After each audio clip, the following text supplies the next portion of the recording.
जी जी। राकेश किशोर मेरा नाम है, ना पांडे है, ना तिवारी है, ना गुप्ता है, ना जायसवाल है, कुछ नहीं। मैं खुद दलित हूँ, वो नहीं जानते तो अज्ञानी है। खुद दलित हूँ, बोलो जानते नहीं है तो मैं क्या करूँ। मैंने पुलिस वालों से भी कल कहा था जो आए थे कि मुझे लोगों से बात करने दो, मैं अपने डॉक्यूमेंट्स दिखा दूं कि भाई मैं किस जाति को बिलोंग करता हूँ, शायद समझ में आए। तो उन्होंने भी मना कर दिया कि नहीं, जान को खतरा है, अभी आप आगे मत जाइए। जी जी सर। तो वो घर पे बैठे रहे, आके नहीं निकलने देंगे। बौद्ध धर्म का जितना मुझे ज्ञान है बौद्ध धर्म का, उतना किसी को मिलना मुश्किल है। तो व्यूअर्स, ये जो आपने आवाज सुनी है वो है सस्पेंडेड एडवोकेट राकेश किशोर की, जो कि पूरे कंट्रोवर्सी के बीच में है। और ये कंट्रोवर्सी है सीजीआई पर जो शू थ्रो अटेम्प्ट करने की कोशिश की गई थी। हालांकि आपको बता दें कि अब इस केस में काफी ट्विस्ट एंड टर्न्स देखने को मिले हैं। कई बातें खुद ही एडवोकेट राकेश किशोर ने रिवील की है और कहीं ना कहीं वो लीगल ट्रबल में फाइनली फंसे हुए दिख रहे हैं। तो क्या है ये पूरा मुद्दा और उन केसेस में भी क्या हुआ है जहां सोशल मीडिया पर सीजे बीआर गवई को टारगेट किया गया था, उनके कुछ रिमार्क्स की वजह से उन पर भी क्या लीगल एक्शंस लिया गया है और कैसे यूट्यूबर जर्नलिस्ट अजीत भारती भी इन सब के बीच में फंसे हैं, चलिए आज के इस वीडियो में एक्सप्लोर करते हैं। तो व्यूअर्स, पहले तो आपको बता दें कि इस ऑडियो नोट में एडवोकेट राकेश किशोर ने क्या कहने की कोशिश की है। अब व्यूअर्स, अब इन्हीं सब के साथ एक बहुत ही ब्रेकिंग न्यूज आई है और वो ये है कि सीजीआई बीआर गवई ने फाइनली इस पूरे कंट्रोवर्सी को एड्रेस किया है। जी हाँ, आपने सही सुना। एक केस की हियरिंग के दौरान सीजीआई बीआर गवई ने कोर्ट में मौजूद लोगों को एड्रेस करते हुए कहा कि my learned brother and I were very shocked by what happened on Monday, but for us it's a forgotten chapter, we have moved on. यानी कि यहाँ साफ साफ हम देख सकते हैं कि सीजीआई बीआर गवई ने बोला है कि वो तो इस चैप्टर को भूल भी गए और मूव ऑन कर चुके हैं, पर ये सेंटिमेंट्स बाकी लोगों ने शेयर नहीं किया। हियरिंग के दौरान सीनियर एडवोकेट गोपाल शंकर नारायण भी मौजूद थे, जिन्होंने कहा कि I had written an article about a similar incident that happened 10 years ago in a neighboring court. The judges there had taken a different view on how contempt powers should be exercised in such cases. तो जहां senior advocate Gopal कह रहे हैं कि ऐसा एक similar incident कुछ समय पहले भी हुआ था, वहीं जस्टिस उज्जवल भुयान ने बहुत ही स्ट्रिक्ट रिमार्क्स पास किए। कहा कि I have my own views on this, he is the CGI, it's not a matter of joke, I am not apologetic about my reaction. It's an attack on the institution itself. As judges, we often do things others may not find justifiable,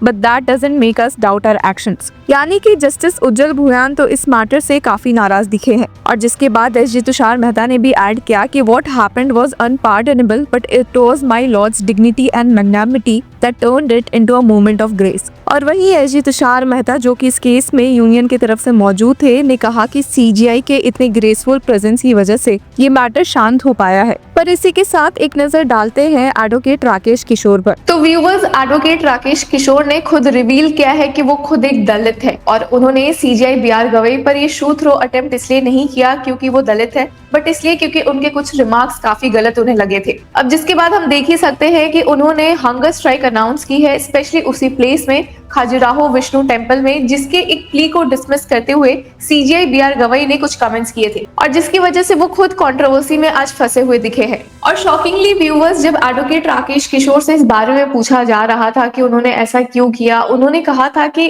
उनको भगवान ने provoke किया था, वो उनके सपने में आ रहे थे। जिसके बाद उन्होंने ये भी कहा है कि if God calls me again I do it again. और साथ ही उन्होंने कहा कि उनका बस इकलौता एम यही है कि वो जो लॉर्ड विष्णु की आइडल है वो रिस्टोर हो चुके। हालांकि मामले काफी उनके लिए बिगड़ गए हैं क्योंकि उन पर एक 0 FIR फाइल हो चुकी है। जी हाँ व्यूअर्स, आपने सही सुना। तो व्यूअर्स, आप यहाँ देख सकते हैं कि जहाँ एक 0 FIR एडवोकेट राकेश किशोर के अगेंस्ट भी फाइल हुआ है, वहीं पर पंजाब पुलिस ने भी कई सारे FIRs फाइल किए हैं, स्पेशली उन पोस्ट पे जो कि टारगेट कर रहे थे सीजीआई बीआर गवई को। तो व्यूअर्स, यहाँ हम देख सकते हैं कि पंजाब पुलिस ने सेवरल FIRs फाइल किए हैं मल्टीपल डिस्ट्रिक्ट्स में after receiving a series of complaints regarding offensive social media post and videos allegedly targeting the Chief Justice of India। अब हम यहाँ देख भी सकते हैं कि ओवर 100 सोशल मीडिया अकाउंट्स पर ये इल्जाम लगा है कि उन्होंने सीजीआई बीआर गवई को टारगेट किया है उनके कुछ कमेंट्स की वजह से, और कहा गया है कि hateful and inflammatory content direct किया गया है सीजीआई के खिलाफ, जिसके बाद पंजाब पुलिस काफी एक्टिव दिखी है।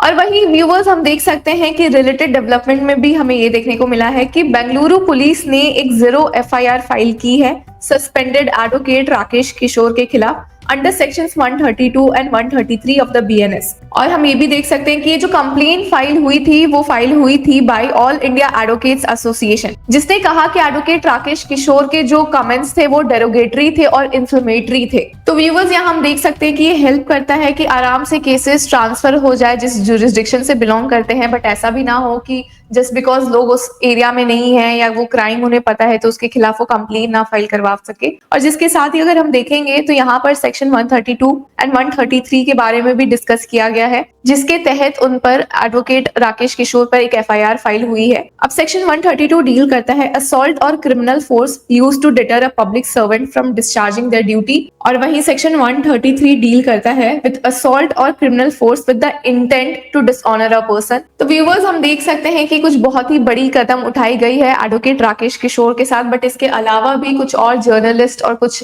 सोशल मीडिया अकाउंट्स भी टारगेट हुए हैं, जिसमें से एक जर्नलिस्ट अजीत भारती पर भी FIR हुई है। तो व्यूअर्स यहाँ हम देख सकते हैं कि YouTuber and journalist Ajeet Bharti face कर रहे हैं FIR, क्योंकि उन्होंने CJI BR गवई के खिलाफ बहुत ही कास्टिस्ट और हेटफुल पोस्ट किए हैं, कहीं ना कहीं इंसाइट किया है वायलेंस, जो कि उनपे इल्जाम भी लगा था। अगर आपको याद भी होगा व्यूवर्स, तो अभी कुछ दिनों पहले ही ऑर्गेनाइजेशंस ने डिमांड की थी कि उन पे कंटेम्प्ट ऑफ कोर्ट प्रोसीडिंग्स भी इनिशिएट करवानी चाहिए, जिसके बाद अब हम ये देख सकते हैं कि FIR फाइल हुई है उनके खिलाफ। तो व्यूवर्स हम देख सकते हैं कि पंजाब की ही पुलिस ने रजिस्टर किया है over a dozen FIRs against right wing influencer Ajeet Bharti and others by the evening of October 8 for making castists and provocative remarks on social media concerning CJI BR Gavai. इसके बाद हम देख सकते हैं कि आम आदमी पार्टी मिनिस्टर हरपाल सिंह चीमा, उन्होंने रूलिंग BJP को इल्जाम लगाया है, उसे अक्यूज किया है कि उन्होंने कहीं ना कहीं एंटी दलित सेंटिमेंट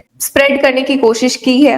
तो व्यूअर्स इतना बड़ा एक्शन हुआ है जर्नलिस्ट अजीत भारती पर, जिसके बाद उनके खुद के कुछ कमेंट्स और ट्विटर पोस्ट भी काफी वायरल हुए हैं। तो चलिए एक बार उस पर भी नजर डालते हैं कि आखिर उन्होंने इस मामले में क्या कहा है। तो व्यूअर्स यहाँ हम देख सकते हैं कि वो बोल रहे हैं कि पंजाब के मुख्यमंत्री ने कई जिलों में सैकड़ों सोशल मीडिया हैंडल्स पर गैर जमानती धाराओं में FIR दर्ज करवाई है, और ये जो FIR हुई है इन सारे हैंडल्स पर जो भी प्रभाव पड़े। पर उन्होंने ये भी कहा है कि ये याद रखना बहुत जरूरी है कि इस कानून को हथियार बनाने में आपकी सबसे बड़ी भूमिका रही है। उन्होंने कहा है कि अगर कोई CJI पर टिप्पणी देता है तो पंजाब सरकार का यहाँ पे लोकस क्या है, उनका स्टैंड क्या बनता है ऐसे FIRs को फाइल करने का। उन्होंने ये भी कहा कि क्या वो पंजाब में है, क्या जो CJI BR गवई है या सुप्रीम कोर्ट है वो पंजाब में है, या केवल ये कि पंजाब सरकार के पास पंजाब पुलिस है। और कहीं ना कहीं उन्होंने ये बोला है कि क्या इस वजह से लोग लिखना बोलना छोड़ दे, अपना आउटरेज अपना प्रोटेस्ट दिखाना बंद कर दे। तो व्यूअर्स ये था पूरे केस का एनालिसिस, अब तक क्या हुआ है, एडवोकेट राकेश किशोर ने क्या बातें बोली है, कहीं ना कहीं उन पर क्या सीरियस एक्शंस लिए गए, कैसे वो वापस से लीगल ट्रबल में फंसे हैं, कहीं ना कहीं सोशल मीडिया जर्नलिस्ट इन्फ्लुएंसर्स